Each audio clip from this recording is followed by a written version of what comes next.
हम फिर भी जो पीछे ही खड़े हैं, हम आपके साथ जो जनरल को पब्लिक है, जनरल स्टूडेंट भी लेते हैं। हम ट्रांसजेंडर को कम ना समझना यारों।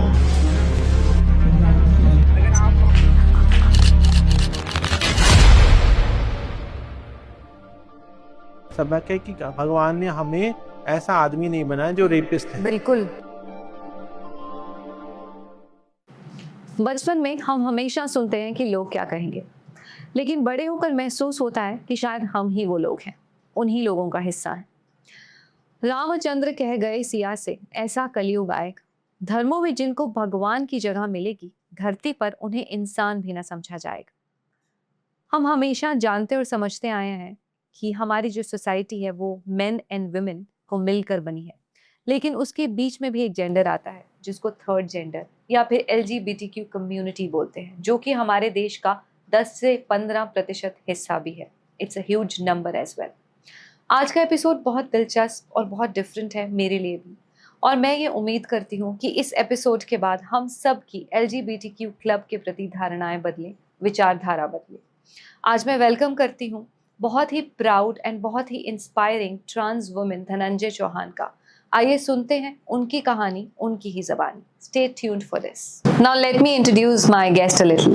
Who is Dhananjay Chauhan? First transgender student of Punjab University, Chandigarh. President of Saksham Prakriti Welfare Society, Chandigarh. Member of Think Tank. Organizer of Chandigarh Garvotsav. State icons of Election Department, TEDx speaker and Josh Talk speaker as well. Member of Anti-Discrimination Cell for Transgender Students in Punjab University, Chandigarh. Member of JCI Ludhiana Central. Master trainer of NACO and Drugs Abuse. Member of International Interpride International Association of LGBTQ community. Now there are many achievements as well, which I would like to read out. Organizing Chandigarh Pride Festival every year. Third gender columns added by Punjab University. Separate toilets constructed in Punjab University, which were first in India in any education institution in 2016. Anti-discrimination cell established in Punjab University. Free education for transgender. ये सारी उनकी achievements हैं। धनंजय की बहुत सारी achievements हैं, which I'm just reading a little out of them. Canadian Prime Minister Justin Trudeau has invited for dinner in Delhi in 2018 and offered citizenship of Canada, but she refused because she loved the country so much. Now awards. Best Social Worker Award 2018, Hope Foundation. Honored by Governor of Punjab for Good Service of Society in 2017. Nominated for Nari Shakti Award 2019. Chandigarh State Award 2019 by Chandigarh Municipal Corporation. Awarded by Punjabi University Patiala in 2019. Awarded by Guru Rabindranath University Bhopal in 2019. Awarded by Chandigarh Municipal Corporation on 15th August 2023 for upliftment of transgenders in the society. More than 150 awards and honors awarded by different educational institutions and NGOs from all over India. Foreign visits also are like this only. Participated in conference in Bangkok, Thailand in 2015. Participation in Euro Pride in Amsterdam. Visited Germany and France in 2016. Participated in AGM of Interpride in Athens, Greece in 2019. Visited Italy for community meeting in 2019.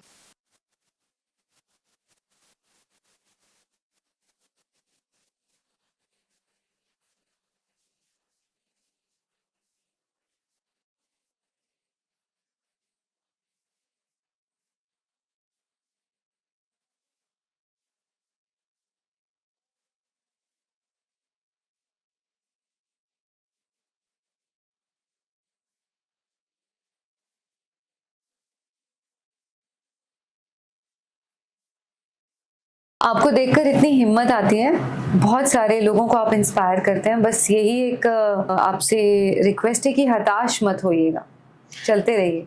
हताश मैं नहीं होती, मैं बहुत ढीठ हूँ। I am very stubborn. और जो मैं अभी बधाई पे जाती हूँ, जिसको लोग भीख बोलते हैं, मैंने सोच समझ के 1000 बार सोचा होगा। लोगों ने कहा भीख है, भीख है, भीख का पैसा कमाओगे। फिर मैंने सोचा कि दिस इज नॉट भीख, है ना, ये एक भीख नहीं है, ये एक नेक है। भीख कैसा होता है? भीख आप ऐसे मांगते हो, पर हम बधाई तो ऐसे लेते हैं। आपके घर में भी गए तो कभी ऐसा नहीं मम्मी दे दो, दीदी दे दो, ऐसा तो नहीं हो दो। आज भी गए, उन्होंने कहा कि आपका ऑलरेडी रखा हुआ था, तो वो भीख नहीं होती है। क्योंकि भीख का तरीका अलग होता है। भीख का तरीका अलग होता है। ऐसे जब आप दान देते हो तो ऐसे, अगर आपका जो क्रियाकर्म करते तो ऐसे करते हैं, तो और भगवान को अर्पित करते तो ऐसे करते हैं। तो हमारे को तो ऐसा या ऐसे करते हैं जजमान, और मत्था टेकते हैं, है ना। तो वो जो नेक है, वो मैंने सोचा कि यार ये भीख नहीं, नेक है, ये सदका है। लोग अपने बच्चों का सदका करके देते हैं, सदका करके हमें हमारी झोली में डालते हैं। और ये हजारों लाखों उन मर्दों निकम्मे ऐसे जाहिल और जो समाज से बहिष्कृत ऐसे मर्दों के लिए सबक है कि भगवान ने हमें ऐसा आदमी नहीं बनाया जो रेपिस्ट है। बिल्कुल बिल्कुल। भगवान ने ऐसा हमें, थैंक गॉड, कि हमें बम बनाने वाला नहीं बनाया, हमें मर्डर करने वाला नहीं बनाया, है ना। हमें रेपिस्ट नहीं बनाया, हमें 420 से नहीं करने वाला नहीं बनाया, करप्शन करने वाला नहीं बनाया। हम लोग हिजड़ा हैं, हम हर काम कर सकते हैं, बट हमारे बीच में भी लड़ाइयाँ होती हैं, ऐसा नहीं कि कुछ नहीं होता है, बट फिर भी हम समाज के लिए दुआएं करते हैं। दुआ करते हैं। जो असली किन्नर होगा वो हमेशा, हम लड़ते हैं, खुशियों की लड़ाई है।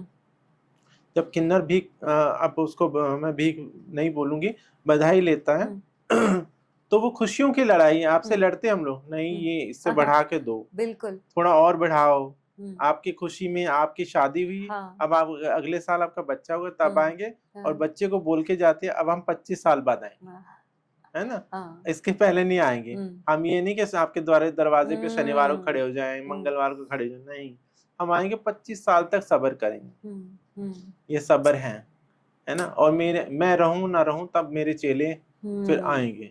तो ये जो चीजें हैं ना, ये हम शुक्र मनाते हैं परमात्मा से कि थैंक गॉड मुझे हर जन्म में ऐसा ही ट्रांसजेंडर बनाना, ऐसी ट्रांस वुमेन बनाना। बड़ी अजीब खुशी है गमे मोहब्बत भी, है ना, हंसी लबों पे मगर दिल पे चोट खाए हुए, है। तो ये जो चीजें हैं ये बताने वाली नहीं होती।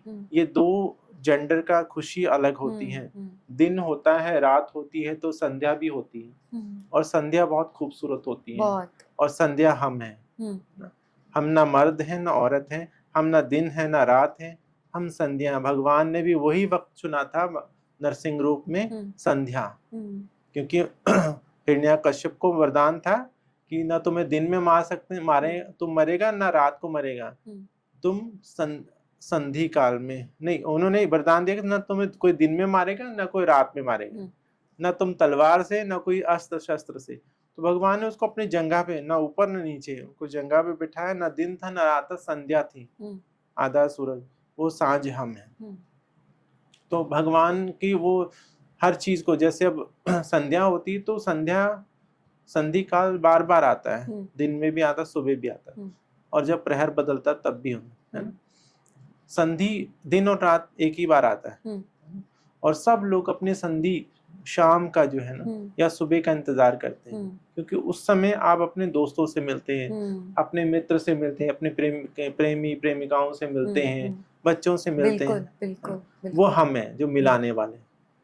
तो हमें बड़ी खुशी है कि परमात्मा ने हमें ऐसा बनाया। धनंजय जी, अब मैं थोड़ा सा बचपन में जाना चाहूंगी आपके, कि क्या क्या चैलेंजेस रहे, जैसे घर में पता चला, क्या हुआ, पेरेंट्स ने कितना सपोर्ट किया, फैमिली ने, फ्रेंड्स ने, कैसा रहा वो सफर?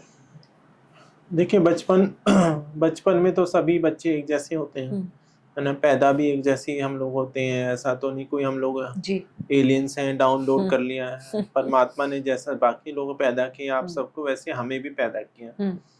बस फर्क इतना होता है कि आपका जो जेंडर है मैच हो गया, हमारा जेंडर मैच नहीं हो पाया। सेक्स और जेंडर मिसमैचिंग हो गई है। मैं उससे पहले कुछ बताने से पहले बता दूं, सेक्स, जेंडर और सेक्सुअलिटी, सेक्स जो है वो बायोलॉजिकल है ना, बायोलॉजिकल असाइंड बॉडी, जिसको परमात्मा ने जैसा शरीर बना के भेजा।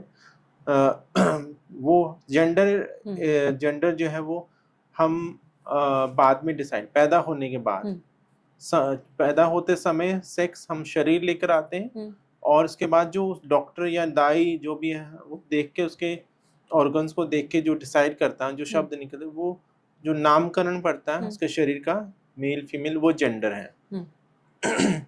और सेक्सुअलिटी जो है वो लेटर स्टेज में, जैसे 10, 12, 15 साल की उम्र में, जब हम किसी के प्रति आकर्षित होते हैं, है ना, तब सेक्सुअलिटी उसको हम्म। बोला जाता है, या सेक्सुअल ओरिएंटेशन। हम्म, हर एक की सेक्सुअल ओरिएंटेशन अलग हो सकती है, बिल्कुल। और कोई ये ना सोचे सिर्फ यही सेक्सुअलिटीज हैं, हम्म, बहुत सारी इसके अलावा 70+ सेक्सुअलिटीज हैं, है ना। किसी को बाल पसंद है, किसी को नाखून पसंद होंगे, हम्म, किसी को गर्दन पसंद है, किसी को कमर पसंद है, हम्म, किसी को पैर पसंद होंगे। हम्म, इन्हीं पे हमारे सारे हिंदी फिल्मों के गाने बने हैं, है ना। तो फैटीज बोलते हैं इनको, हम्म, है ना। जिस कवि को बाल पसंद है वो हमेशा बालों पे ही गाने बात लिखता है करें, हाँ बिल्कुल। ना, झटको जुल्फ से पानी, है हम्म, ना। तो इसी तरह गर्दन पे भी सुराही जैसी गर्दन, हम्म, नाखून है। तो ये जो चीजें हैं ये हमें पता होना चाहिए, जो मैं सभी को कहूंगी कि कमेंट करने से पहले हम्म, हमें जान लेना चाहिए बिल्कुल। कि है क्या चीज। इसके अलावा जेंडर एक्सप्रेशन होते हैं, हम्म, जेंडर रोल हैं जो कि सोसाइटी ने बनाए हैं सारे। ठीक है। जेंडर रोल जैसे कि फीमेल है, उसको फीमेल जैसे काम करने हैं, मेल को मेल जैसे काम करने, कुछ ऐसा होता नहीं है, है ना। रोटी बनाना, कपड़े धोना लोग सोचते फीमेल का काम है, बाहर सब्जी लाना, बाहर कमाने जाना मेल के काम है, बट अब सब ये मिक्स हो गया, सब मिक्स हो, है ना। इक्वल हो गया। इसी तरह जेंडर एक्सप्रेशन है, फीमेल साड़ी पहनेंगे, सूट पहनेंगे, लंबे बाल होंगे, ये होगा वो होगा, लेकिन और मेल जो है वो पैंट शर्ट पहनेंगे, लेकिन आई थिंक अभी सब चेंज हो गया है ना।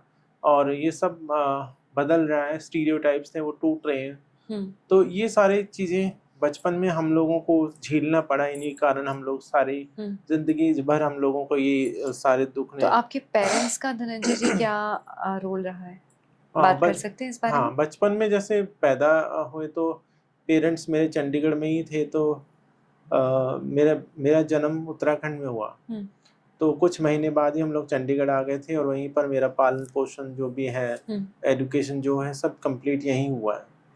और 5-6 साल तक उम्र तक आते आते मुझे आभास या महसूस तो हो ही गया था कि मैं लड़की हूँ। 7 साल की उम्र में मुझे जब स्कूल के बाद, स्कूल में भी 5-6 साल की उम्र में स्कूल में डाल दिया, तब भी मैं अपने आप को औरत, एक लड़की की तरह अपने आप को मानती थी। बेशक कपड़े जो भी पहने, कपड़ों का कोई जेंडर नहीं होता है, चाहे पैंट शर्ट पहन लो या साड़ी पहन लो, उससे कोई फर्क नहीं पड़ता।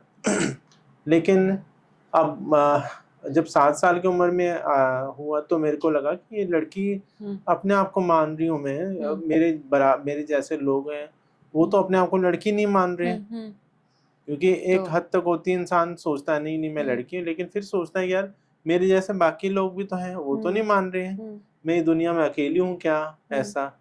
पेरेंट्स को बताया, मम्मी को बताया, मम्मी ने पापा को बोला, पापा ने एक तांत्रिक से पूछा, उन्होंने कहा इसके अंदर कुछ चुड़ैल आ गई है ना, प्रेत आत्मा है। उन्होंने फिर तांत्रिक विद्या से वो कन्वर्जन थेरेपी जो होती है वो करना शुरू किया। और मेरे को ये धुनी बनाते हैं ना आग जला के, वहाँ बिठा दिया गया रात को, और वो तांत्रिक आया मेरे पास। तांत्रिक ने कहा कि इस बच्चे को छोड़ के जहाँ से भी तू आई चली जा, है ना। वो मंत्र फूकता रहा, चावल के दाने, काली दाल, ये जो भी वो मेरे ऊपर गिरा सकता था करता रहा। मुझे हंसी आई, मैंने कहा यार ये क्यों कर रहा है ऐसा, है ना, मेरे अंदर तो कुछ ऐसा नहीं था। तो तांत्रिक ने कहा देख तू हंस ना, तू जहाँ से आई चली जा। फिर उसने देखा कि मेरे अंदर कोई ऐसी चीज हो नहीं रही है ना, डरा के भी नहीं डर रही, तो उसने गरम चिमटा लेके आया, मेरे को मारना शुरू कर दिया। तो तब जाके फिर मैंने माना कि भाई तू जो बोलना चाहता है या जो भी मेरे को मनवाना ठीक है, मैं वैसे ही, बट मेरे को छोड़ दे, ठीक है ना।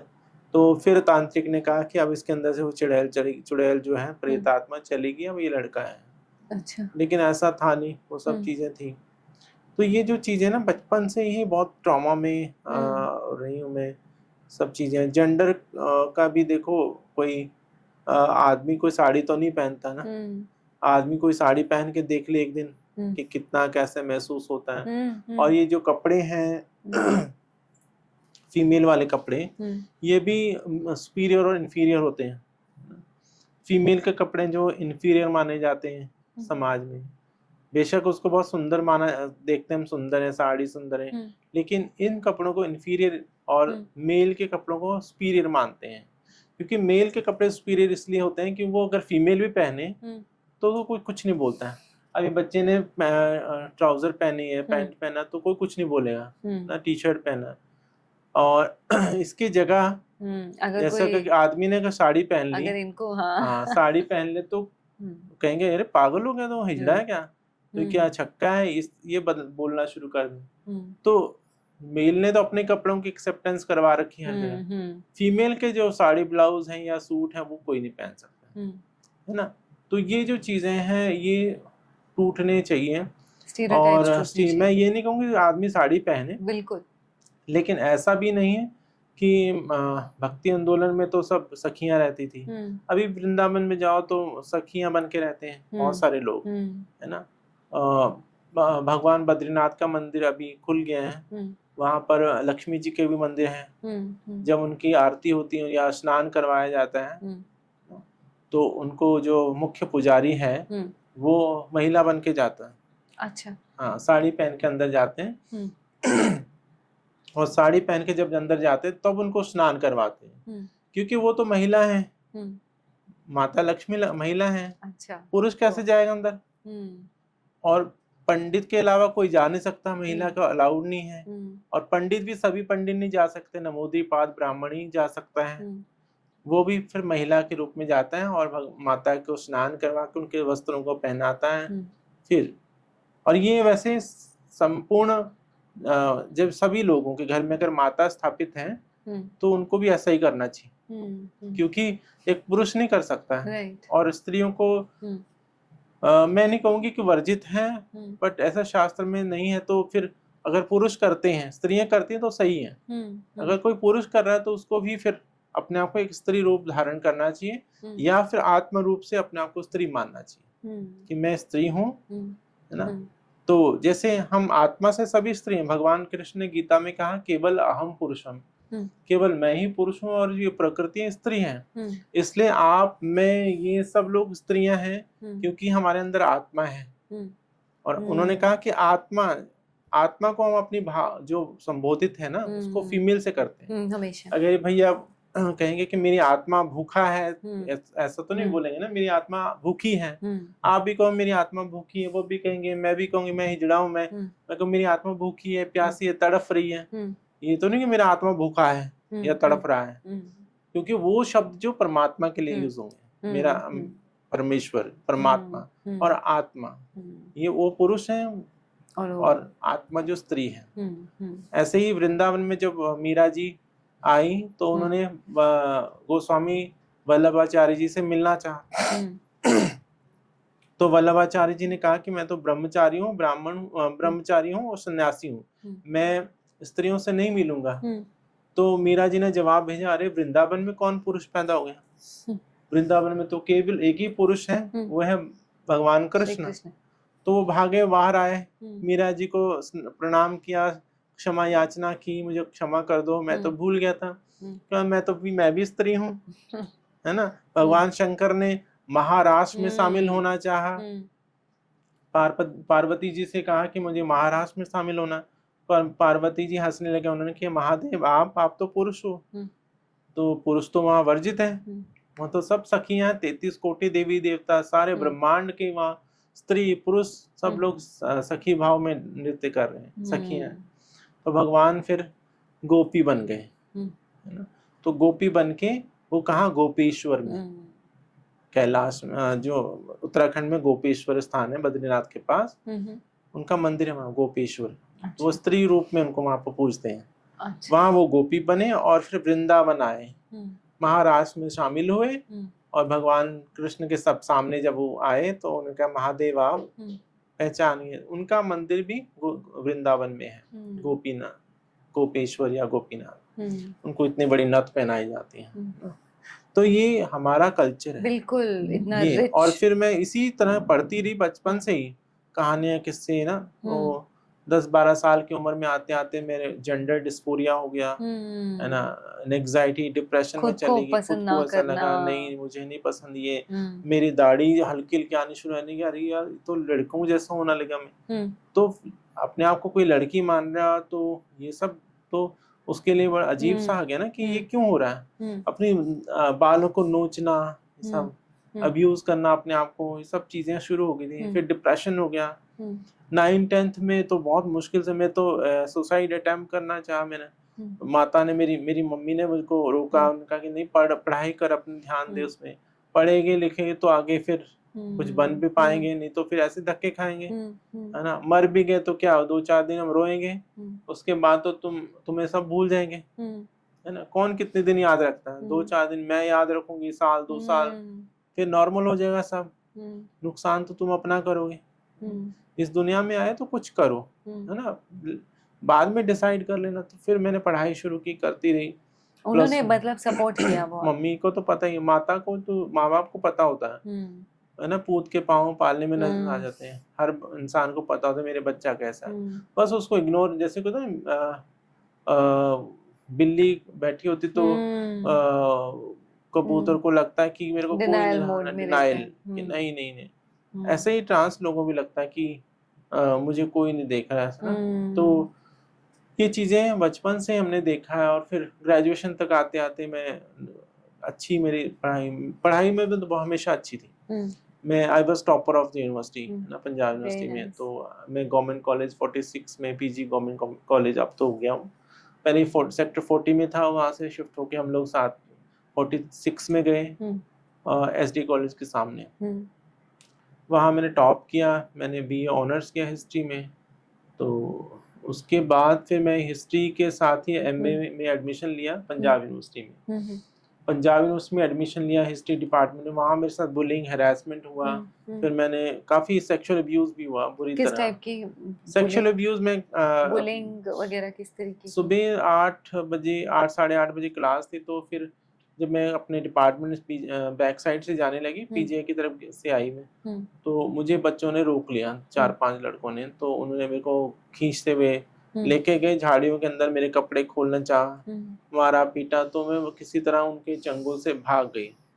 फिर डर के मारे वापस नहीं आई। नेक्स्ट ईयर 1 साल इंतजार किया मैंने। 94 में मेरा एडमिशन, दोबारा से मैंने लॉ में एडमिशन लिया। वहां पर भी मेरे को लड़कों ने ब्रैगिंग किया, काफी तंग किया, एक कमरे में बंद किया 10-12 लड़कों ने, और सेक्सुअल अब्यूज सेम ऐसे ही किया। क्योंकि एक फेमिनिस्ट जो फीमेल की तरह बात करना, उठना बैठना, बात हाव भाव, वो सब लोगों को पता लग जाता था। तो उसका उन्होंने मतलब मेरे साथ मिसयूज किया। यूनिवर्सिटी के ही लड़के? हाँ जी, डिपार्टमेंट। तो ये सब हुआ मेरे साथ। तब मैंने लॉ भी छोड़ दी। फिर उसके बाद फिर पढ़ाई का काफी, मतलब मैं अपसेट हो गई, पढ़ाई कर नहीं पाई, सब होता रहा मेरे साथ। बट मैं डिप्लोमा करती रही। रशियन में डिप्लोमा किया, लैंग्वेज मैंने, फ्रेंच में लैंग्वेज डिप्लोमा किया, कंप्यूटर साइंस एंड एप्लीकेशन में डिप्लोमा किया, कुछ और पढ़ती रही, बस सेल्फ स्टडी भी काफी तरह करती रही। मैं स्पिरिचुअलिटी में चली गई थी। फिर मैंने वेद, पुराण, उपनिषद, हाँ जी, ये सब पढ़ती रही।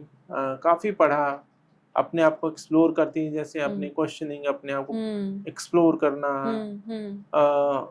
हालांकि मैं कई बार घर से ही भागी, घर से भाग के फिर वापस आ जाती, भाग जाती फिर वापस।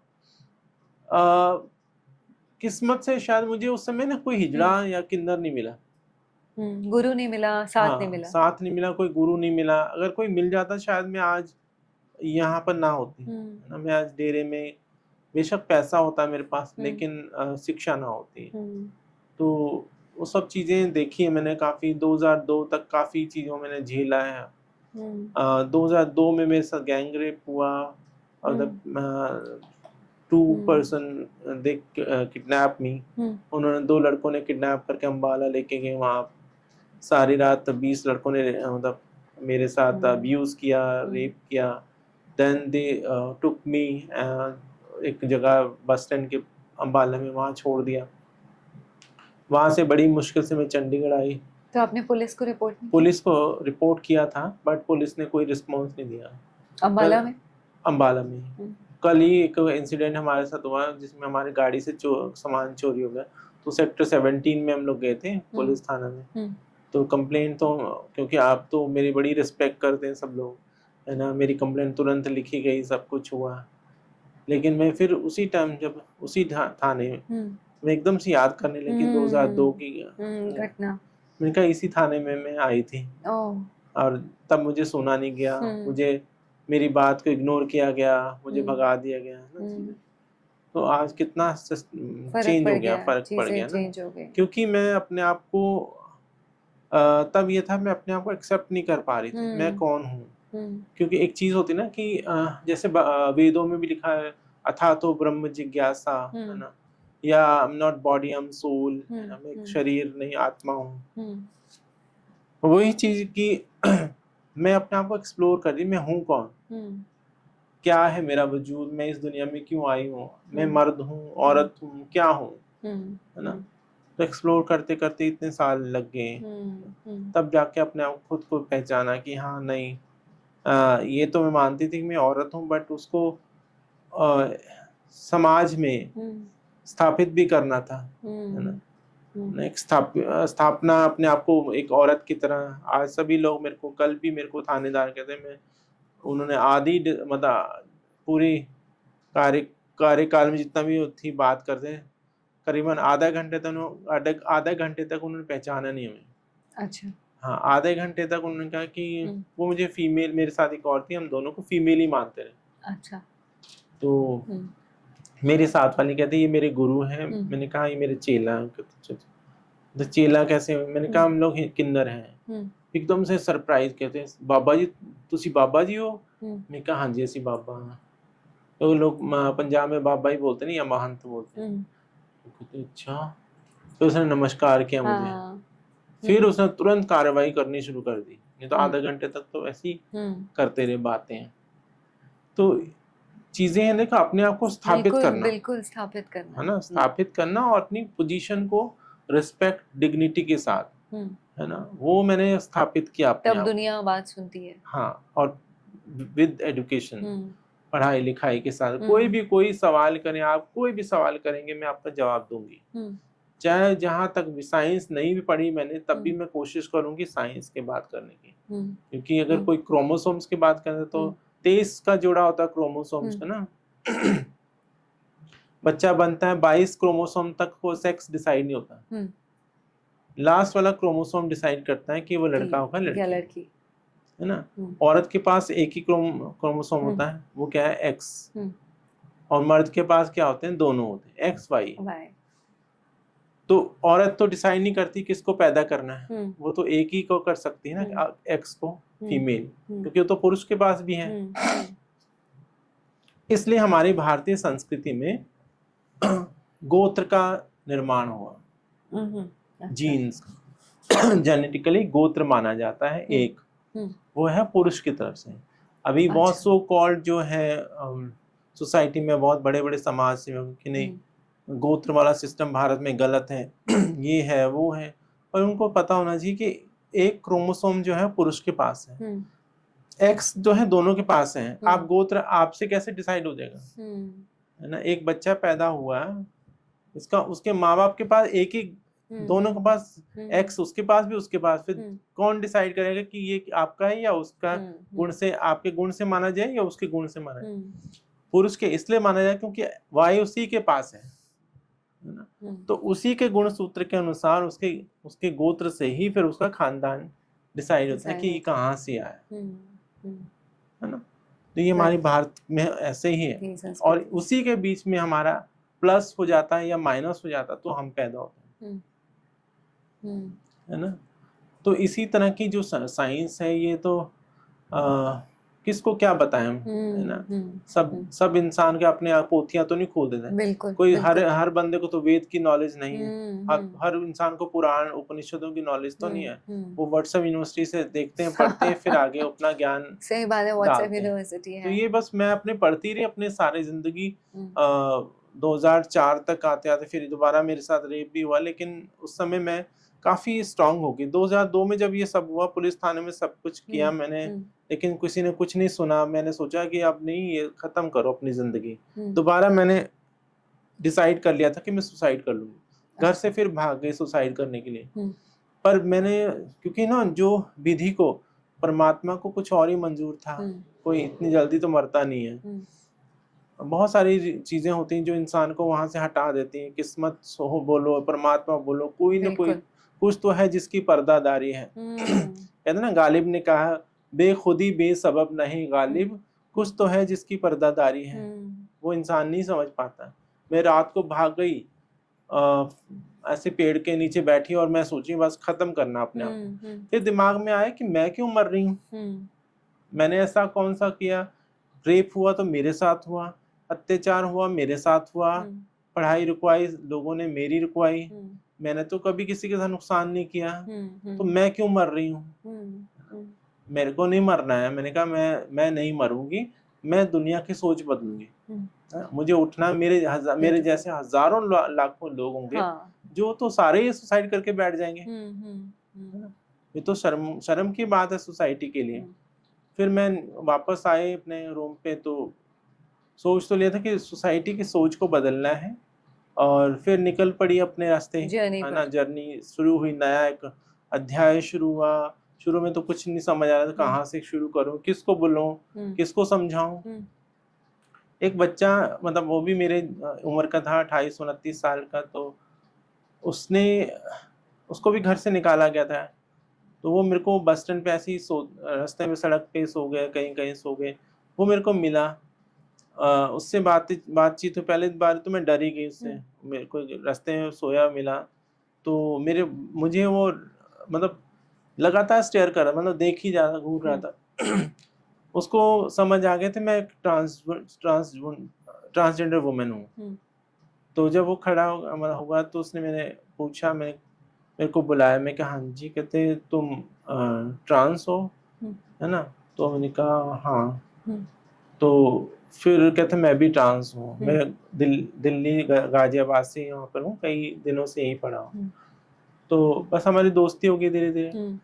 और एक दिन मैंने उससे अपने जो एम थे, मेरे जो ख्वाब थे, मेरे डिस्कस किया कि ऐसा करना मेरे को। तो उसने कहा कि हाँ हम कर सकते हैं। कहता उसने बताया कि मैंने एनजीओ में काम किया हो। अच्छा। है ना, दिल्ली में एक एनजीओ थी जिसमें मैंने काफी 3-4 साल काम किया है, तो मुझे थोड़ा एक्सपीरियंस है कैसे करना है। तो हम लोगों ने फिर शुरू में ऐसी प्लानिंग किया और रेपो बिल्डिंग शुरू की, अपने जैसे लोग ढूंढे, 4-5 लोग ऐसे। फिर हम लोग डिस्कस करते थे, हमने हॉटस्पॉट ढूंढे, क्योंकि उस समय क्या होता था, अब तो जो हॉटस्पॉट्स हैं वो व्हाट्सएप ग्रुप बन गए, फोन है, सोशल मीडिया हॉटस्पॉट बन गए, जहाँ पे मीटिंग्स होती हैं। एक दूसरे से मिलते हैं, अपने विचारों को लेके एक्सप्लोर करते हैं। फिर ऐसे हॉटस्पॉट उस समय क्या था कि पॉइंट्स होते थे, जैसे पेड़ के नीचे बैठना। तो वहाँ पे सभी इकट्ठे होकर, अब जैसे स्टेडियम है 98-2000 में या 2004-5 में, ऐसा स्टेडियम में के किनारे पे वो जो लकड़ी की सीढ़ियां बनी उन पे बैठते थे, या शांति कुंज में या रोज गार्डन में, कुछ जगहों पे बैठते थे लोग, किनारे पे, आइसोलेटेड जगहों पे। तो ऐसी जगह हमें पता लगा, हम लोग वहां गए, वहां पर काफी लोग मिल गए, 4-4, 5-5 के ग्रुप, 10-10 के ग्रुप, फिर 20-25-50 ऐसे लोग हो गए, अच्छी रेपो। हम लोग क्या करते हैं, अपनी एक कहानी एक दूसरे को सुनाते थे, शेयरिंग करते थे। स्ट्रेस कम होता था, मजाक करते हैं, हल्की फुल्की खाना पीना खाते थे। कहीं सारे उठ के लंगर ढूंढते, कहाँ लंगर है, क्योंकि कोई नौकरी तो थी नहीं, बस ये इधर उधर भटकना। तो बस तब काम शुरू हुआ, और धीरे धीरे हम लोगों ने फिर काफी अच्छा ग्रुप बन गया। हाँ, 2009 में हमने एनजीओ रजिस्टर्ड कर ली अपनी, सक्षम के नाम से। फिर 2011-12 तक अच्छा हमारा, और फिर लोग काफी जुड़ गए होंगे और भी। 2012 तक हम लोग नेशनल लेवल पे भी आ गए।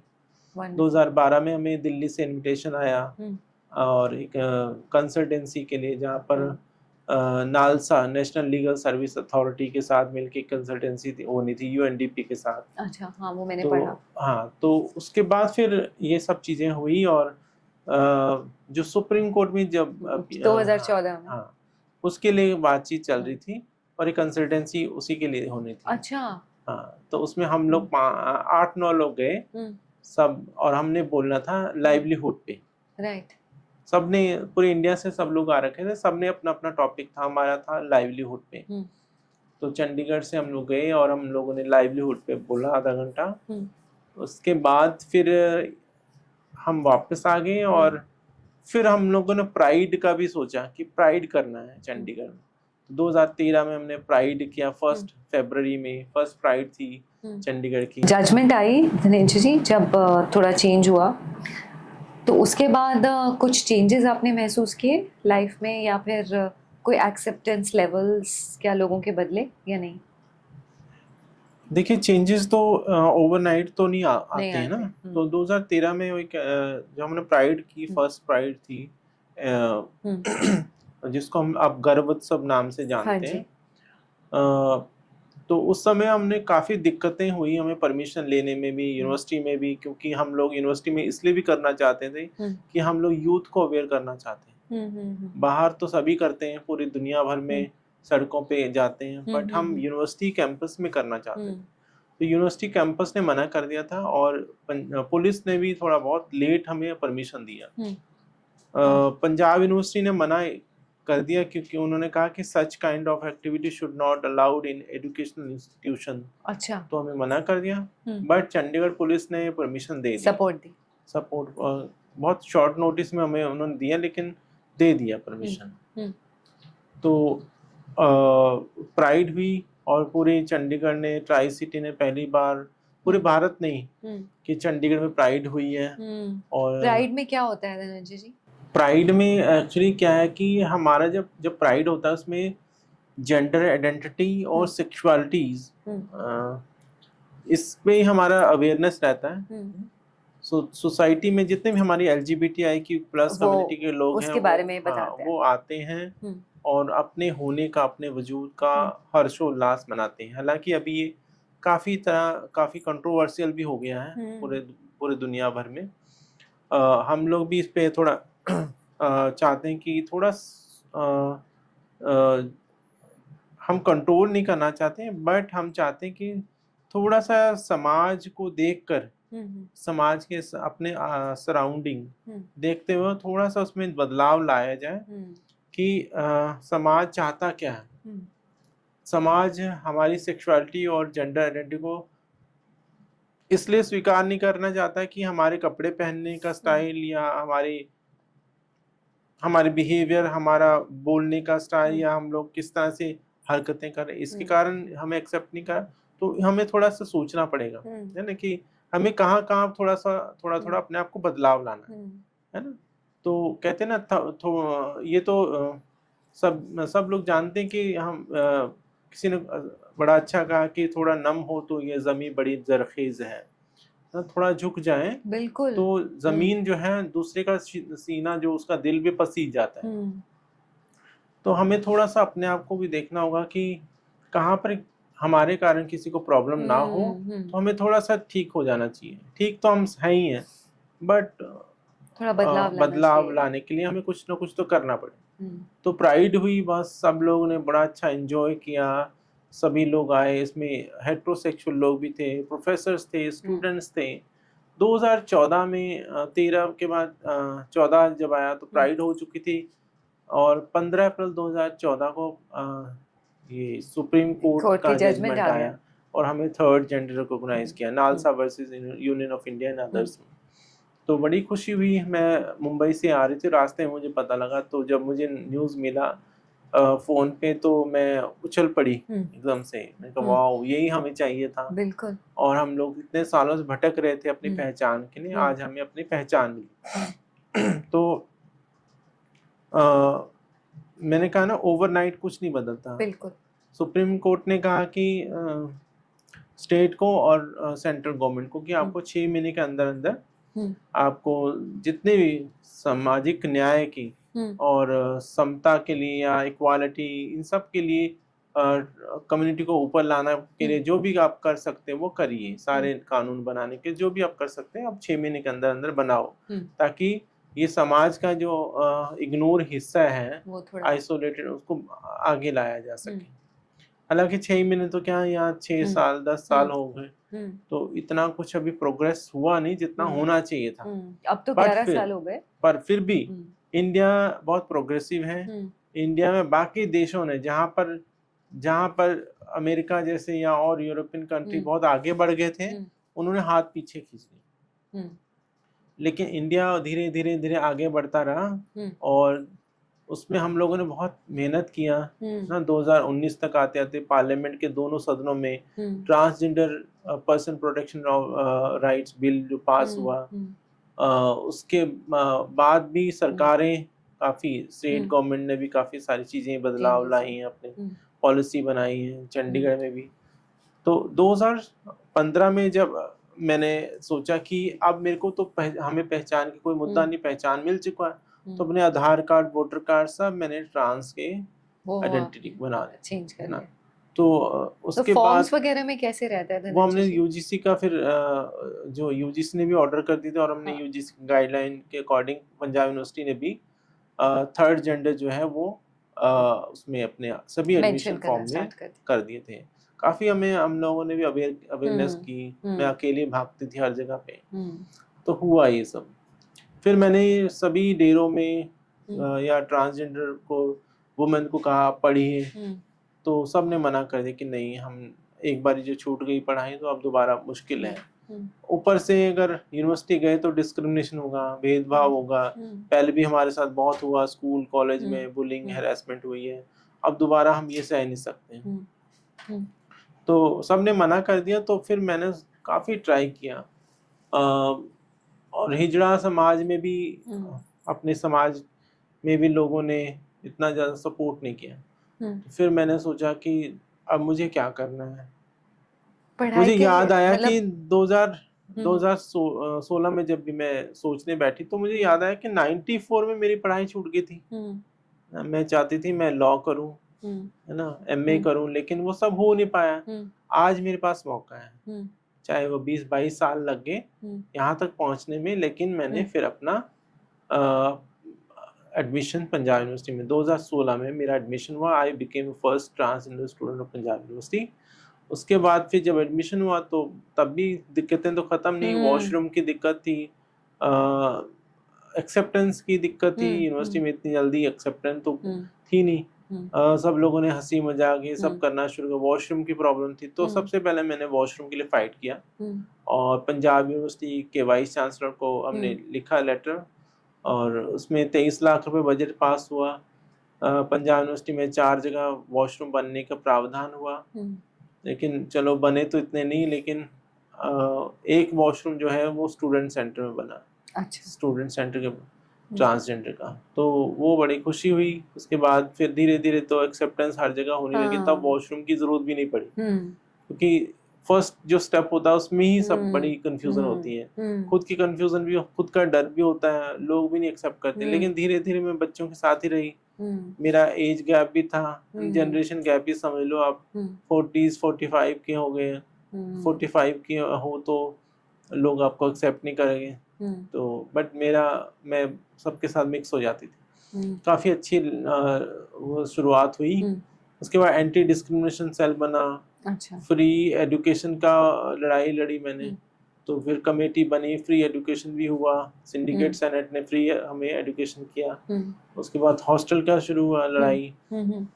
हॉस्टल भी हमने हाई कोर्ट जाके फाइट करते करते हॉस्टल के लिए हम लोग हाई कोर्ट चले। मतलब हॉस्टल नहीं मिल रहा था क्या? नहीं, फिर हम हॉस्टल ने, एक्चुअली बच्चा था उसको हॉस्टल नहीं मिल रहा था। अच्छा। वो अदर स्टेट से था, क्योंकि मुझे तो नहीं मिल सकता, मैं सेम चंडीगढ़ से ही थी।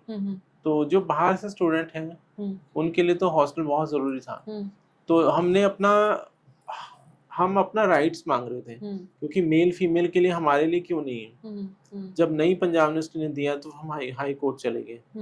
तो हाई कोर्ट से हमारे एडवोकेट हैं मनिंदरजीत सिंह। अच्छा। उन्होंने फाइट किया और बड़ा अच्छा उन्होंने रिप्रेजेंट किया।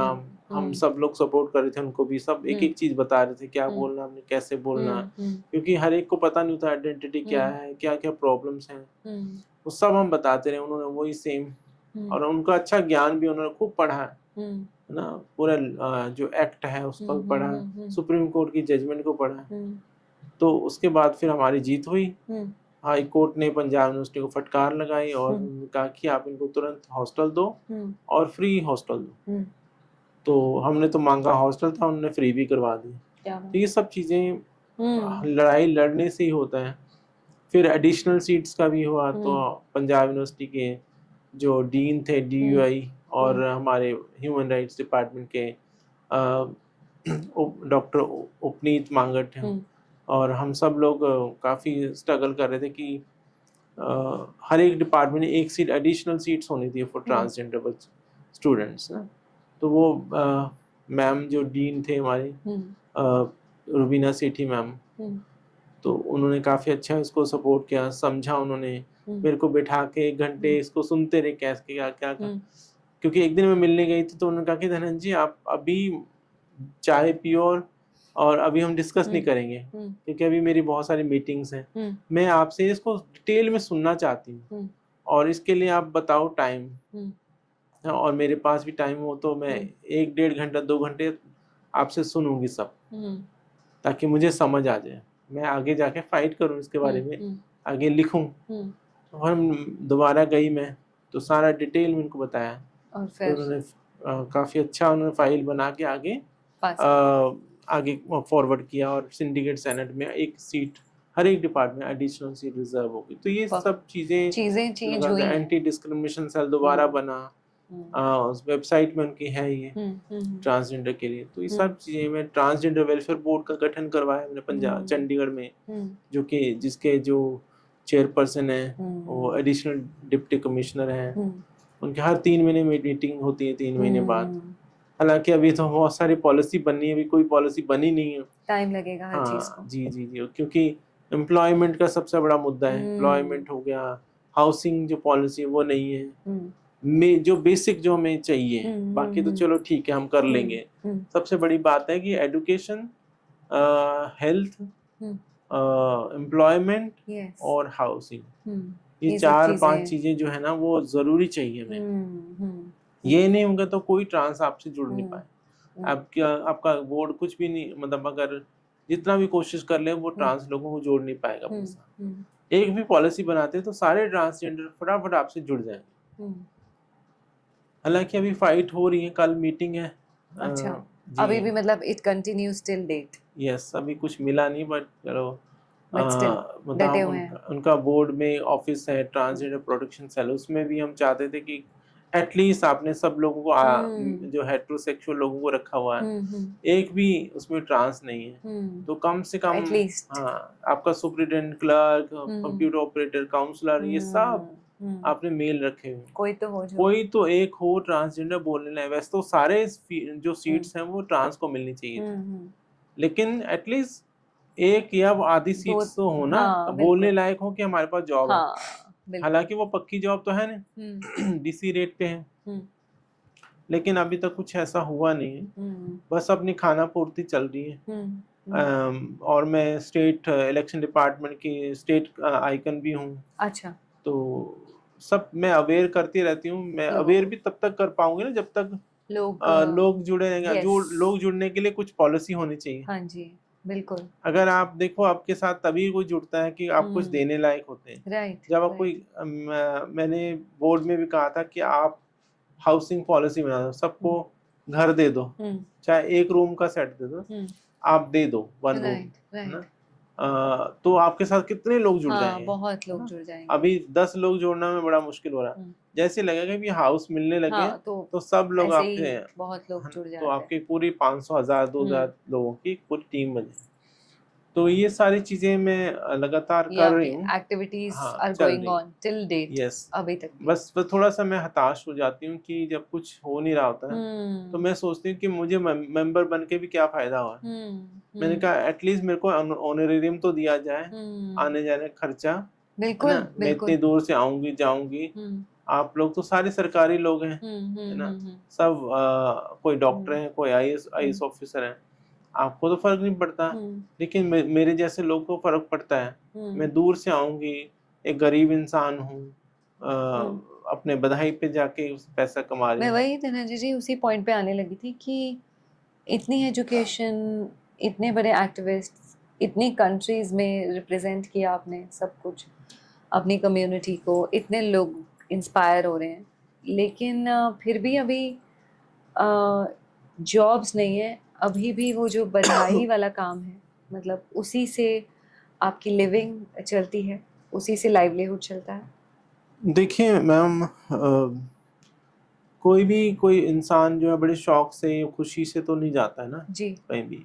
हम्म और किसी को भी नहीं अच्छा लगता कोई इंसान डबल मास्टर, बी ऑनर्स, ये म्यूजिक, डांस, हम्म क्लासिकल सीख के या लैंग्वेजेस में मास्टरी लिंग्विस्टिक है ना करके। करने के बाद हम्म पीएचडी नेट क्लियर होके भी कोई इंसान जाके किसी के दरवाजे के आके बाहर बैठ के सीढ़ियों में हम्म बैठ के इंतजार करे या नाचे गाए, है ना। हम्म ठीक है, वो प्रोफेशन है, हम्म दैट इज नॉट बैड, कोई बुरा नहीं बुरा काम नहीं है। है, लेकिन बुरा उन चोर डाकुओं से तो बुरा नहीं है बिल्कुल नहीं है, है बुरा ना। नहीं है। कोई डाका डालने तो जाता नहीं है हाँ, ना। लेकिन फिर भी वी एक्सपेक्ट मोर। हाँ, आप हमसे दुआएं मांगते, कभी हमसे दुआ भी मांग लिया करो। हमें दुआओं में भी मांग लिया, हम दुनिया हमसे दुआ मांगती है।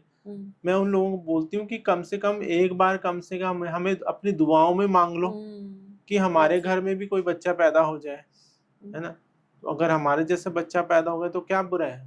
पहले आपने लड़कियां पैदा नहीं होने दी, है ना? आज कन्या बचाओ का अभियान चल रहा है, तो फिर किन्नर बचाओ का भी अभियान चला दो। हम कोई एलियंस तो नहीं ना, कोई वायरस तो है पार्ट नहीं। ऑफ द सोसाइटी है, यार equal part part of of the society है। इक्वल पार्ट ऑफ द आप तो बहुत सारे पॉडकास्टर, बहुत सारे लोग इतना नफरत फैला रहे हैं। मैंने कंप्लेंट भी की थी डीजीपी को, पंजाब के, चंडीगढ़ दोनों को, कि इतने पॉडकास्टर हैं जो हमारे खिलाफ अच्छा। गंदा बोल रहे हैं, छक्का हिजड़ा है ना, इनको भगाओ यहाँ से, इनको मारो, इनको पीटो, इनके अपनी यूनिवर्सिटीज में मत घुसने दो उनको। तो फिर ठीक है, नहीं घुसेंगे तो हमें फिर बधाई भी पूरी दो, है ना। अगर आप हमें घर से निकालते हो, अपने समाज से नहीं जोड़ते हो, तो ठीक है, कोई बात नहीं, हमें बुरा नहीं लगेगा। हम वैसे भी तड़ी पार थे, तड़ी पार से ही हम आपके घर में आते हैं, बच्चा जच्चा होने पे, शादी होने पे ना, तब भी आपका मुंह फूल जाता है, तब भी आप मुंह फुला के बैठ जाते हो। कम से कम कोई तो हमारे लिए फेवर में बोल दो कि भाई इनको दो नेक, है ना।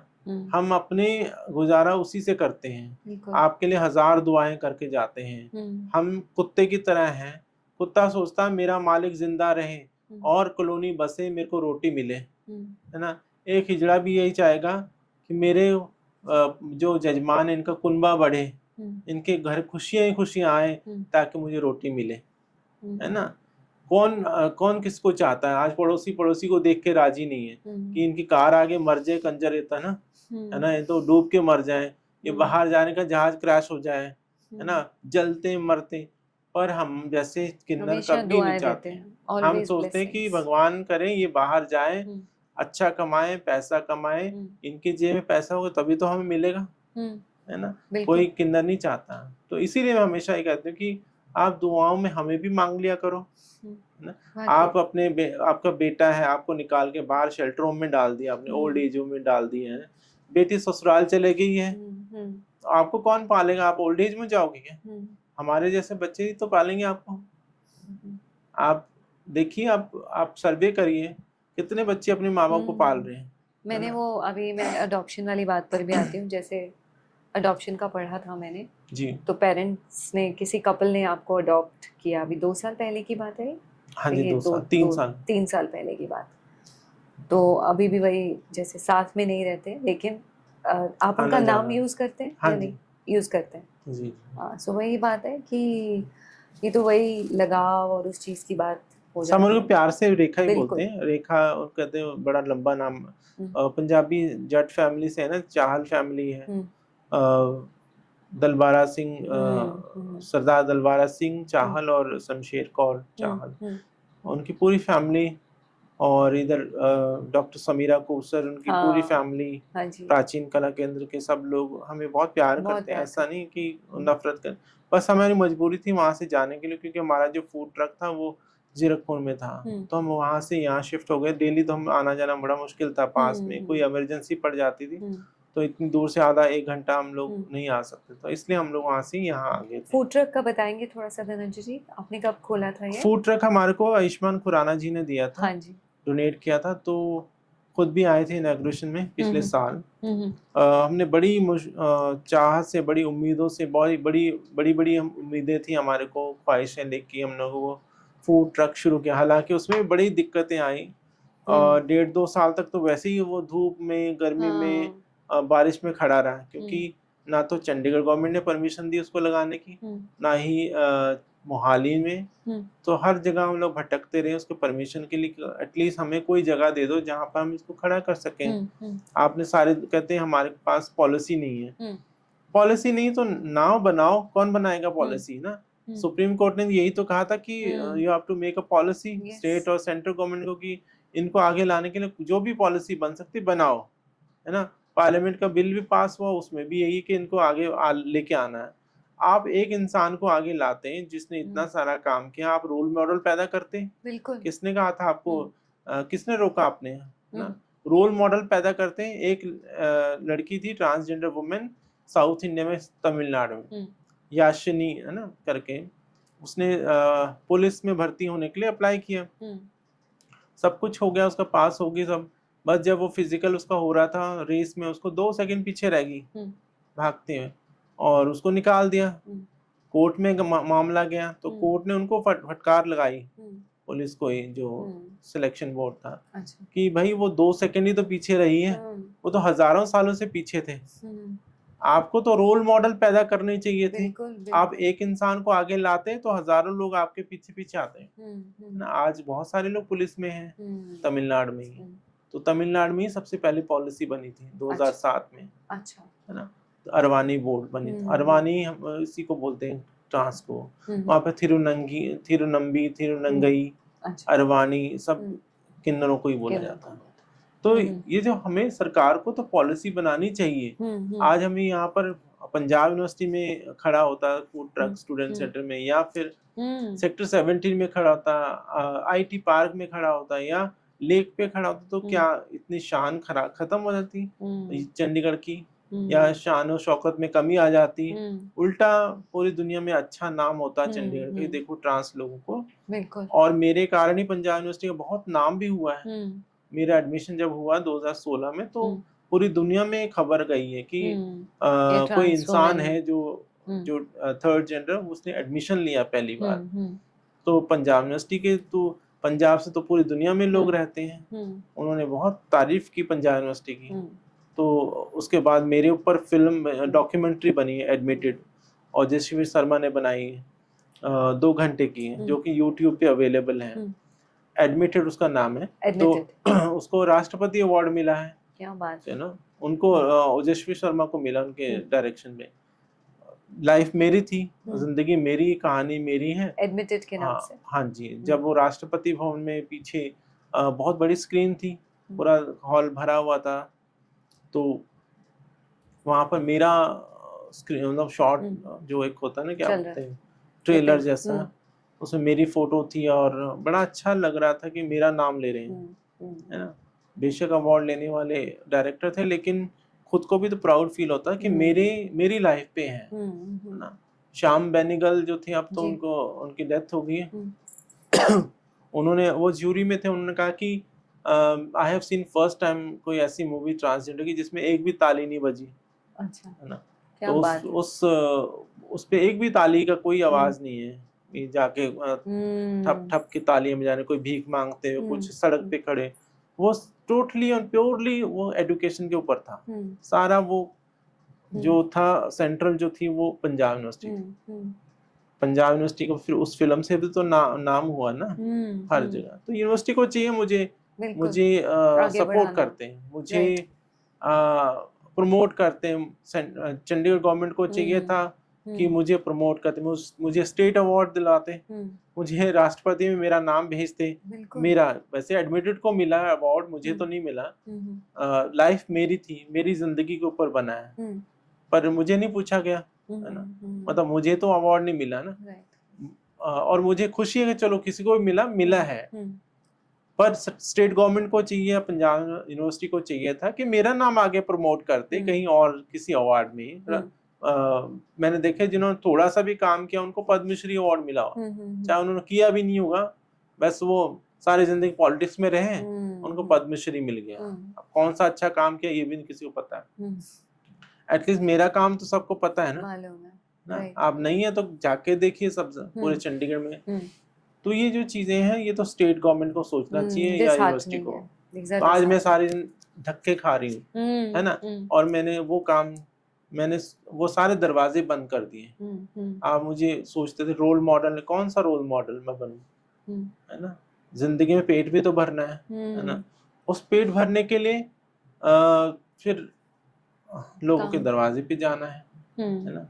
और मुझे कोई शर्म नहीं, पहले एक बारी मैंने ट्राई किया था 6-7 साल पहले, मुझे इतनी शर्म आई और मैंने दूसरे दिन बंद कर दी। अच्छा। लेकिन आज मुझे कोई शर्म नहीं आती, मैं जाती हूँ, नाचती हूँ, गाती हूँ, गाना गाते हम लोग, लोग देखते हैं, देखने दो, हमें क्या फर्क पड़ता है ना। इज्जत खत्म हो, कई लोग बोलते हैं यार इज्जत चली जाएगी, मैं हमारी इज्जत ही कहाँ थी, हमारे पास तो इतनी है, जो कहते हैं ना उसमें ही गंगूबाई में कहते हमारे पास इतनी इज्जत है, खत्म ही नहीं होती है ना, इतनी हमारे पास खत्म नहीं होता, हमारी इतनी इज्जत चली जाती है। तो ये सब चीजें कहना क्या है, बस हम अपना काम करते हैं और पैसा हमारे पास जो आता है हम अपनी जिंदगी में वो बचत करते हैं, ताकि मेरा बुढ़ापा भी आने वाला है ना, तब तो कोई पालने वाला नहीं होगा, ना तो वो आयुष्मान भारत कार्ड चलेगा उस समय, देखना बना हुआ मेरा, लेकिन उस समय वक्त मौके पे सरकार भी मना कर देगी। सही बात है। इसलिए चुपचाप पैसा जमा करो, कुछ भी, कोई किसी की शर्म वरम कुछ नहीं है, अपना काम करो, ईमानदारी से करो, जो भी कर रहा है इंसान, है ना। हम लोग मंदिरों में भी नाचते थे, हम दरबारों में भी नाचते रहे, तब तो उनको शर्म नहीं आई ना, दरबारों में तो पैसा ही, हम नौकरी कर रहे हैं तो वो भी नौकरी, किसी की नौकरी है वो, है ना, किसी की गालियां सुन रहे हैं, किसी का कुछ सुन रहे हैं, सब सुन रहे हैं, तो हम सब श्रमिक हैं। एब्सोल्युटली। धनंजय जी, एक पर्सनल सा सवाल, क्या पूरी जर्नी में आपको कभी किसी से प्यार हुआ, कोई अटैचमेंट ऐसी? प्यार होता रहता है, खत्म हो जाता है, प्यार होता है, खत्म, बस कोई समझने वाला नहीं होता है ना। प्यार तो होता ही है, प्यार क्यों नहीं होता, बचपन का प्यार होता है, टीन एज का वो भी होता है, पर कोई समझने वाला नहीं होता। तब भी हमें उड़ा दिया गया, भगा दिया गया, कोई समझता नहीं, उनको लगता है कि बस 2 ही प्यार है, स्त्री और मर्द का, और ये शरीर का प्यार ही माना जाता है, पर हम तो रूहानी प्यार ढूंढते हैं, है ना, रूहानियत, है ना। बाबा बुल्ले शाह कहते हैं, नी में रुसिया यार मनाना, पावे मैनू कंजरी बनना पड़े।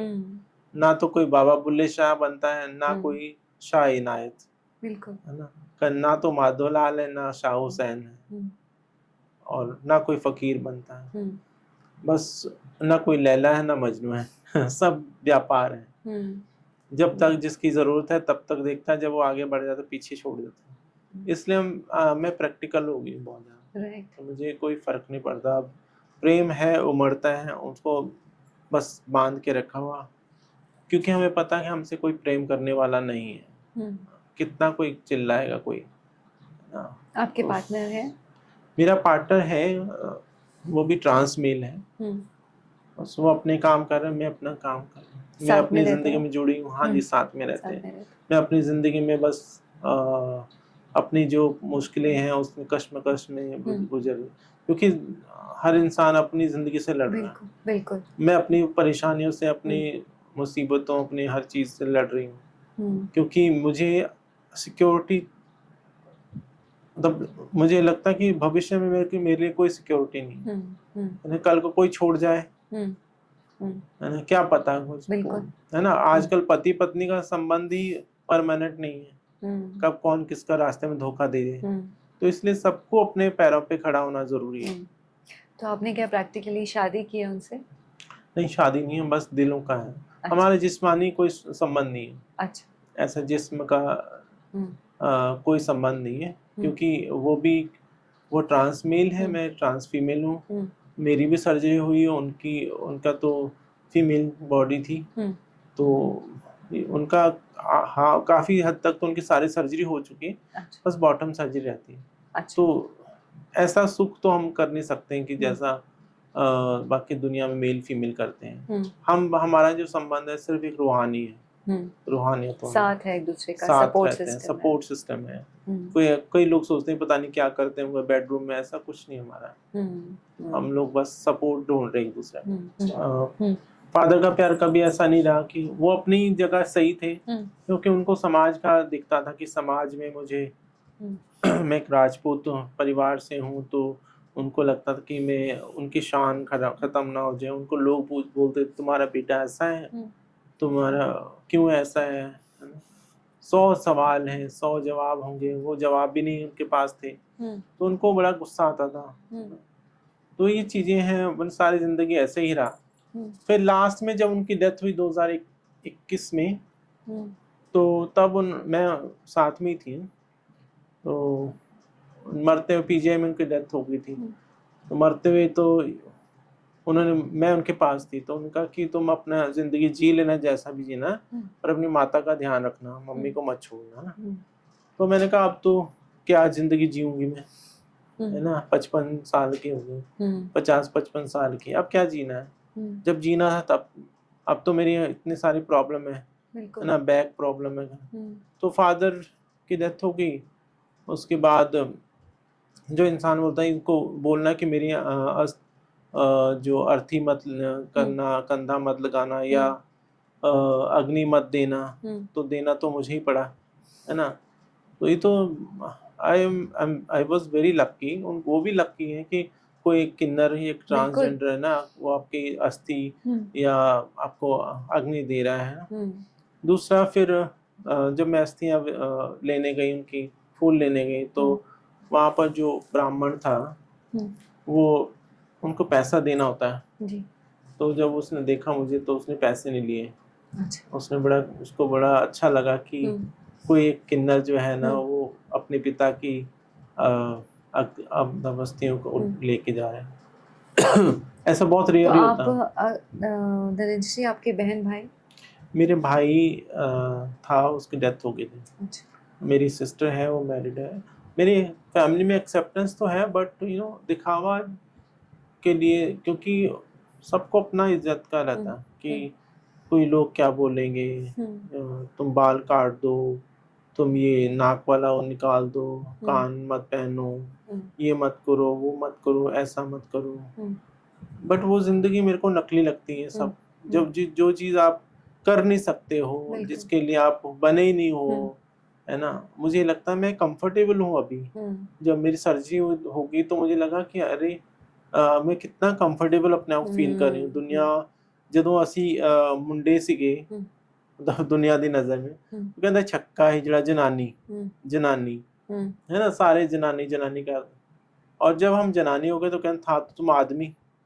मैं कहा यार एक जगह तो खड़े हो जाओ तुम लोग, तुम्हारा खुद का वजूद नहीं है, तुम क्या हो क्या नहीं, खुद पे तो अपने आप को देखो पहले, है ना। पीपल से you are different, I say yes I am different because you are same, है ना। आप लोग तो एक जैसे हो, है ना। परमात्मा ने हमें अलग बनाया है, different is not wrong, different always unique, है ना। लड़कियां तो पंजाब यूनिवर्सिटी में लड़कियां हंसती, एक बारी मैं खाना ले रही थी स्टूडेंट सेंटर पे, तो लड़कियां हंसती रही, मजाक बनाती, मेरे को काफी इरिटेशन हुआ। मैं कि यार पागल हो गई लड़कियां, है ना। तो एक फिर मुझे इतना गुस्सा आया, मैं कहा बिच आई एम फैबुलस। ये सब चीजें होती हैं, किसी को नहीं पता है क्या है यार, पागल हो गए तुम लोग, है ना। तुम लोग ये नहीं समझे, जो लोग अपने बड़े बड़े धर्म के ठेकेदार हो, तुम्हें ये नहीं पता तुम्हारा कुल का। कोई बोलता मैं सूर्यवंशी हूँ, कोई बोलता मैं चंद्रवंशी हूँ। चंद्रवंशी बताओ कहाँ से शुरू हुआ, है ना। चंद्रवंशी चंद्र से शुरू हुआ। चंद्रमा बृहस्पति की पत्नी को, तारा को ले आए थे अपने, उनका अट्रैक्शन था, तारा उनके पास आ गई, है ना। ये पुराण में कथा है, मैं अपनी मर्जी से नहीं बोल रही, आप पढ़ लीजिए। तारा उनके पास चली गई, चंद्र के पास। चंद्र बहुत खूबसूरत है, और चंद्र जो थे वो बृहस्पति जी के शिष्य थे, वो अपनी गुरु पत्नी को ले आए थे। अच्छा। तो उनके पास कुछ दिन रही वो, तब बृहस्पति उनको गुस्सा आया, कहते पागल हो गए तुम, अपनी माता समान स्त्री को साथ में रखा हो। फिर ब्रह्मा जी बीच में आते हैं, उनको उसको मनाते हैं, फिर वो तारा वापस आ जाती है। तो कुछ महीने बाद उनके घर बृहस्पति घर पे पुत्र पैदा होता है, जिसका नाम बुद्ध रखते हैं। अब बुद्ध पैदा होता है तो चंद्र आ जाता है, चंद्र कहता है मेरा बेटा है, बृहस्पति कहता है मेरा बेटा है, तो आपस में लड़ाई शुरू हो जाती है। तो फिर ब्रह्मा जी आते हैं, ब्रह्मा जी कहते हैं इसका निर्णय तो तारा ही कर सकती है। तो तारा से पूछते हैं, माँ से ही पूछा जाता है किसका बेटा है, किसका पुत्र है, तो उनसे पूछो, वो जवाब नहीं देती, बस वो सिर हिलाती है। उनको पता चंद्रमा का बेटा कहती है, हाँ, सिर हिला के हाँ करती है, तो वो चंद्रमा का बेटा है। तो बृहस्पति के कारण, उनके श्राप के कारण वो नपुंसक हो जाते हैं बुद्ध। और नपुंसक ऐसा नहीं होता जैसे कि कोई पैदा ना कर सके, नपुंसक मतलब वो उनका आकर्षण डिफरेंट हो जाता है ना। कुछ कहानियां ऐसी हैं। तो उसका जब वो बड़े होते हैं बहुत खूबसूरत है, बुद्ध बहुत खूबसूरत ग्रह है। तो बुद्ध जब बड़े होते हैं तो उनका किसी कन्या से मिलना होता है, तो उसका नाम ईला है। ईला जो थी वो किन्नर थी। अच्छा। उनसे भेंट होती है, उनके साथ अट्रैक्शन होता है उनका। और ईला भी कौन थी? वो थी सुदुम्न। सुदुम्न एक राजा था जो कि भगवान शिव और पार्वती के स्थान जहाँ पर वो प्रेम कर रहे होते वहां चले जाता, वो वर्जित क्षेत्र था। और जब वो चले जाते तो उनको देखते हैं, और पार्वती को देखता, पार्वती और शिव जी को देखते हैं, तो पार्वती को बहुत गुस्सा आता है कि तुम हमारे प्राइवेट स्पेस पे आ गए हो। तो वो उनको श्राप दे देते हैं कि तुम लड़की हो जाओ। तो वो लड़की हो जाते हैं। अच्छा। मतलब किन्नर बन जाती है। तो फिर वो बहुत रोता है क्योंकि वो तो राजा था, अपने राज्य में जा ही नहीं पा रहा था। फिर भगवान शिव के पास वो रोते हैं, तो कहते हैं मेरे को, तो कहते हैं पार्वती के श्राप को तो मैं मोड़ नहीं सकता, बट ये है कि तुम 6 महीने पुरुष रहोगे, 6 महीने तुम स्त्री रहो। अच्छा। जो स्त्री भाव में थे तो बुद्ध से उनका मिलन होता है, तो वो फिर उनके साथ रहने लगा, मतलब उनकी शादी हो जाती है। अच्छा। शादी होके उनका बच्चा पैदा होता है, तो वो चंद्रवंशी कहलाते हैं। अच्छा। जितने भी कौरव, पांडव, कृष्ण, ये सब चंद्रवंशी, जितने भी सब लोग, हस्तिनापुर, पूरा इंद्रप्रस्थ, सब चंद्रवंशी, उन्हीं के संतान हैं। तो ये मतलब आज जो अपने आप को चंद्रवंशी कहें, तो आप उनकी कहानी वहां से, और इला के नाम से, किन्नर के नाम से भारत का एक खंड का नाम इलाव्रत भी है। अच्छा। पुराणों में इलाव्रत भी कहा जाता है। तो ये हमारे पुराण उपनिषदों की, मैं हैरान हो रही हूँ कि इतनी वाइड एंड डीप नॉलेज, इतनी स्पिरिचुअल बेंट ऑफ माइंड, सारा कुछ आपको ऐसे, ये जैसे किसी बहुत गुणी ज्ञानी जो दिन भर यही पढ़ते रहते हैं, शायद वैसा वाला ज्ञान। देखो, अपने आप को खोजना है। आपके पास पता है कि कितने सारी, जैसी ये दीवारें, इसमें सारे कितने कीले जैसे नजर आ रही हैं पीछे, है ना। तो ऐसे चारों तरफ मेरे तीर कमान लेके बैठे हैं लोग। या तो मैं डीपली वही हिजड़ा में जाते हैं, 10 लोगों ग्रुप जाता है, 10 लोग वापस आते। मैं तो सोसाइटी में भी रहती हूँ, तो मुझे मैं पॉडकास्ट में आती हूँ, मैं यूनिवर्सिटीज में जाती हूँ, लेक्चर देती हूँ, पंजाब पुलिस की मास्टर ट्रेनर हूँ। जगह जगह सवाल करने वाले इतने तीर कमान लेकर बैठे हैं, तो मुझे अपनी तैयारी तो करनी ना, पढ़ना है। तो ऐसी ये है, भागीरथ का है, भागीरथ गंगा लेके आते हैं। तो भागीरथ कौन है? भागीरथ तो पैदा होते 2 रानियों के संगम से, है ना, तभी तो भग हुए, भगनी से। अच्छा। भग मतलब योनि, है ना। भग में स्त्री भी होता है, भग मतलब जो योनि भी होता है। तो राजा दिलीप, जो भगवान राम के पूर्वज थे, राजा दिलीप, उनकी डेथ हो जाती बिना संतान उत्पन्न करे, तो उनकी 2 रानियां होती हैं और वो बिना संतान के होती हैं। तो रघुकुल कैसा चलेगा? भगवान राम ने तो आना ही नहीं था जब अगर कोई संतान ना होता तो। फिर उनकी आकाशवाणी होती है, उनको कहते हैं दोनों स्त्रियां आपस में, एक पुरुष अपने आप को माने, एक अपने आप को स्त्री माने। ये बंगाली रामायण में दोनों संभोग करें, और उससे फिर जो संतान होगी वो रघुकुल को आगे लेके तब जाके ये होता है। और उनमें एक रानी गर्भवती, जो स्त्री होती है वो गर्भवती हो या फिर उनका संतान पैदा, लेकिन वो जो पैदा होते हैं वो डिसेबल पैदा इसका मतलब हड्डियां कमजोर, उसको एक जगह बिठा देते थे, बस हिल नहीं सकता था, वो बैठा रहता था। अच्छा। उसको उठाना पड़ता था। तो एक बार ऐसा अष्टवक्र ऋषि थे जो राजा जनक के दरबार में उनके गुरु थे। वो कहानी अष्टवक्र मैंने सुनी। 8 जगह पे टेढ़े थे, टेढ़े थे। है ना, डिसेबल थी वो। हम्म, तो वो जा रहे थे और उनको देखो वो बच्चा हंस पड़ा। हम्म, उनको देख के वैसे वो हंसा नहीं था, वो खुद ही मतलब हंस पड़ा। हम्म, तो अष्टवक्र जी को बहुत गुस्सा आया। उन्होंने कहा कि अगर बालक तू मुझे देख के हंस रहा है तो भस्म हो जाएगा, अगर मुझे देख के नहीं हंसा तो तुम ठीक हो जाओगे। हाँ, तो वो ठीक हो गया था क्योंकि उनको देख के नहीं हंसा। नहीं, और वही फिर भागीरथ कहलाते हैं। भागीरथ ही गंगा को लेके आते लेकर हैं, है ना, ऊपर से। हम्म। तो So ये it's इतनी a- कहानियां हैं, कहानियां इतने हैं, अपनी, बहुत और हमें राज दरबारों में, मुगल दरबारों में, हर हमारा जगह, हर जगह। अपने हरम में, शाही हरम में हाँ, वहाँ रहे हैं। अलाउद्दीन खिलजी के जो सेनापति थे, हाँ, मलिक काफूर, हाँ, वो हिजड़ा था। ऊपर स्लेव डायनेस्टी को पढ़ेंगे, स्लेव डायनेस्टी में हर दूसरा बंदा हिजड़ा था, है ना। और वो राज सिंहासन में कौन राजा बनेगा कौन नहीं बनेगा, वो हिजड़े डिसाइड करते थे। आप देखो कितने पावरफुल हो गए थे, बिल्कुल है बिल्कुल। ना, मुगल दरबारों में अंटिल 1857 तक। 1857 में जब अंग्रेजों ने भारत पे पूर्ण कब्जा कर लिया तो अंग्रेजों के लिए वेस्ट में ये कोई कल्चर नहीं था हिजड़ा वाला। वो कहते ये सब इनको जेल में भरो, ये आदमी होते हैं औरत बन जाते हैं। राइट। क्योंकि जो आज हम लोग मान रहे हैं ना कि आदमी औरत क्यों बन रहे हैं, वो सेम अंग्रेजों की सोच है। अंग्रेज भी ऐसे ही सोचते थे, पर इंडिया में कभी ऐसा नहीं रहा। इंडिया में कहता नहीं वो जनानी है, वो तो आदमी भी होगा ना कि जनानी है वो। वृंदावन में सब, अगर वो कोई आदमी भी इस तरह औरत की तरह चल रहा है ना तो वो कहेंगे सखी आ गई है। और सच मानिए बरसाना में जाएंगे ना तो हम जैसे बच्चे अगर जाते हैं, चाहे वो लड़के के भेष में भी है, अगर वो लड़कियों जैसा है तो कहेंगे सखी आ गई है, उनको घर में फ्री में रखते हैं। अच्छा। अपने घर में वो बहुत उनके आप भगत करते हैं, क्योंकि भगवान कृष्ण के और सखियां थी वो सब, क्योंकि ये गुण भगवान खुद डालते हैं। कोई बनता नहीं है, कोई खरबूजा का देख के रंग नहीं बदलता यहाँ पर, है ना।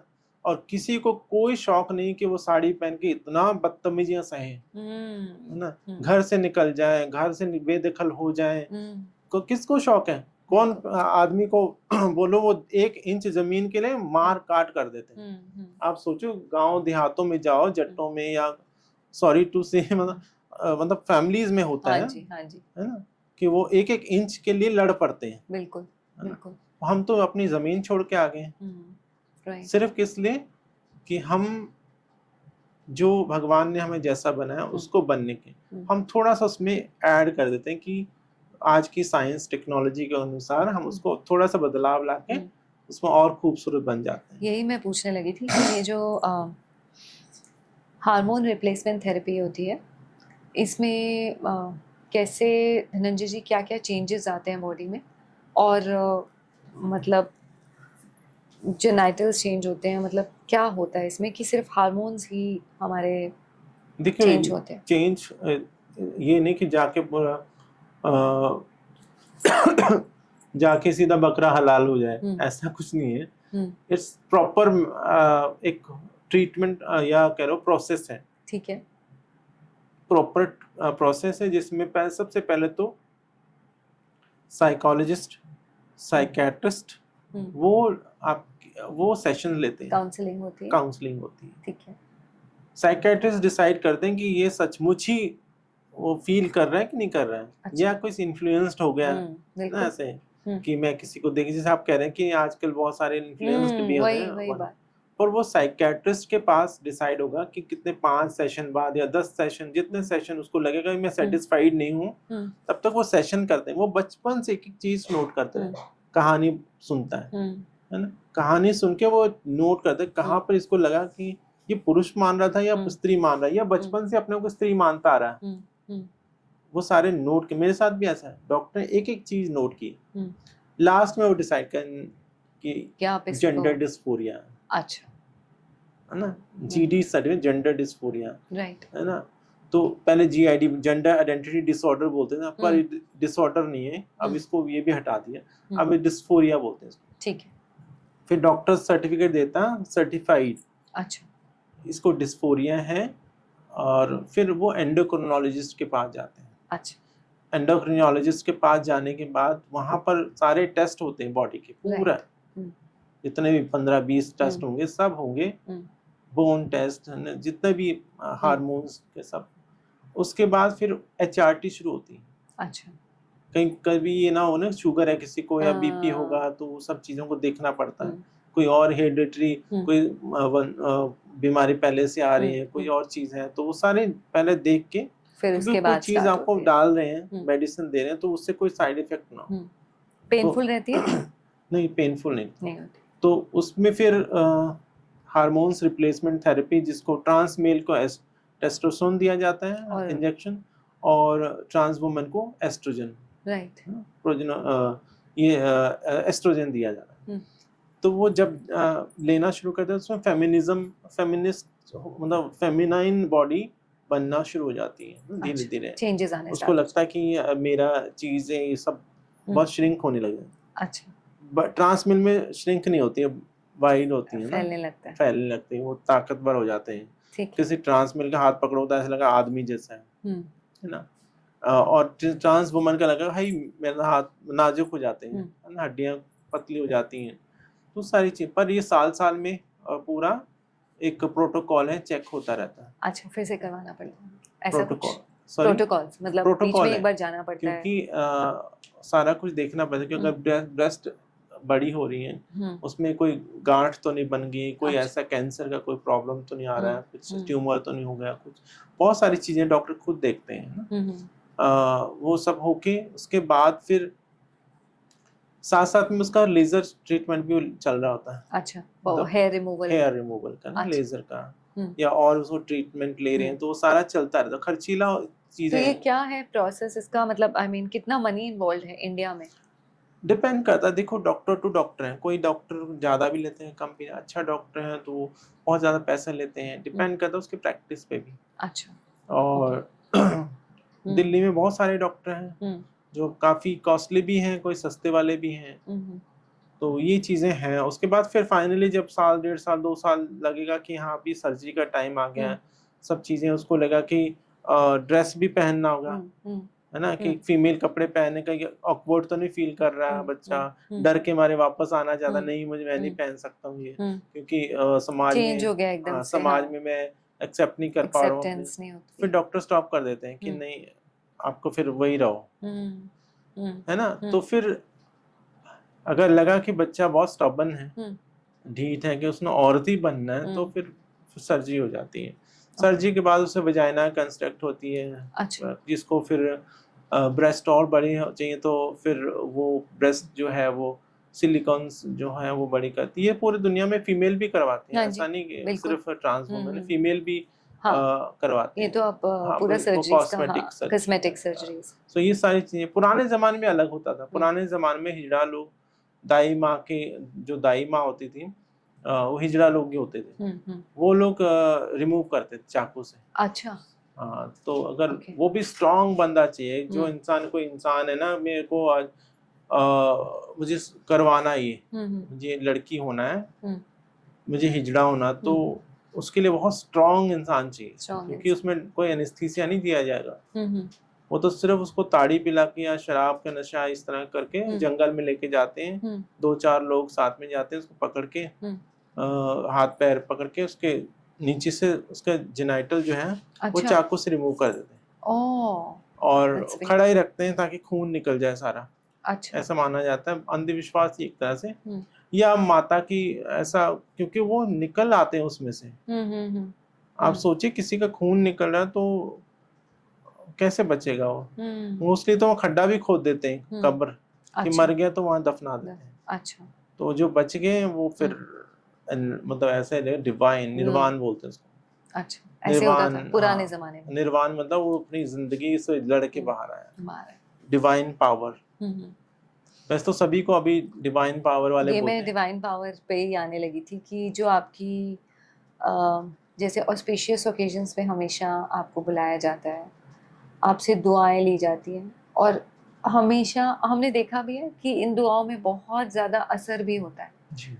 और एग्जाम्पल्स बहुत सारे हमारे सामने भी हैं कि आपकी दुआएं हमेशा ही फलती हैं। तो आपको क्या कभी ऐसा महसूस होता है कि मुझे, I am a blessed child, मुझे, आपको कोई इंट्यूशंस होती हैं ऐसी? मैं तो खुद को अपने आपको बड़ी भाग्यशाली ऐसा समझती हूँ कि पर ऐसा कुछ अ, होता भी है कि इंट्यूशंस होना, कोई किसी चीज के बारे में पहले पता लग जाना, या फिर आपके मुंह से जो शफा निकली किसी के लिए वो एकदम से पूरा हो जाना?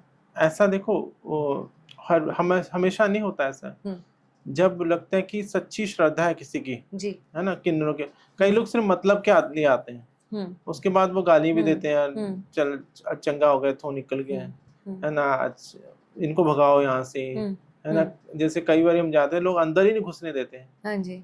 पैसे बाहर से दे के जाओ, हम्म। है ना, या फिर देते हैं डर के मारे, हम्म। ना, खुशी तो से नहीं। डर किस चीज का है? इस समाज से डर क्यों है समाज लोगों को? डर, डर ये के लिए बदतमीज होते हैं लोग, ऐसा। अच्छा, इसलिए। ऐसे अदर में बदतमीज नहीं होते, वो अपने नेक मांगते हैं, अपनी खुशियों की लड़ाई है उनकी, हम्म। लोग वैसे ही डर जाते हैं। हम्म। तो इस जो दुआएं हैं, हम्म। वो उनमें तो असर होता ही है ना, हम्म। दुआओं में तो असर होता ही है। हम्म। आप सोचिए कि डॉक्टर की दवा हम्म। और दुआ भी बोला है ना, हम्म। डॉक्टर, मैंने ऐसे बहुत सारी चीज देखी कि कोई इंसान नेगेटिव सोच रहा है, दवाई ले रहा है, सब कुछ हो रहा है, लेकिन उसको अंदर नेगेटिविटी है, हम्म। कोई इसको सपोर्ट करने वाला नहीं है, उसके अंदर कुछ हमेशा उसको मतलब उसके अंदर बहुत सारी नेगेटिविटी है। अगर आप उसको पॉजिटिविटी की तरफ लेके जाते हैं तो चीजें बदल जाती खुशी हैं। खुशी, तो दवाई भी बड़ा काम करती है ना। बिल्कुल बिल्कुल। हमारे अंदर भी इंसान है, हमारी जो सेल है वो भी इंसान ही है, एक तरह से वो वही जीवित चीज है। सेलुलर लेवल पे काम होना तो शुरू हो चीजें जाए। होती हैं, जैसे हम कोई किसी को, कोई एक इंसान था, वो उसको कैंसर था, उसको पता था मेरे मरना है, पर वो उदास ऐसा, तो हम लोग, मैं गई तो उन्हें उसको मोटिवेट किया, वो काफी खुश महसूस, उनके उस परिवार वालों ने बोला कि आप पहली बार ही हंसे, है ना, कितने काफी देर तक मेरे साथ बातें करते रहे। अब ये देखो, मरना जीना वो तो परमात्मा के हाथ में है, कब जीना कब मरना है, ये तो वही जानता है। लेकिन कभी कभी क्या होता है, चमत्कार हो जाता है, जीने की इच्छा जागती है कि मुझे जीना है।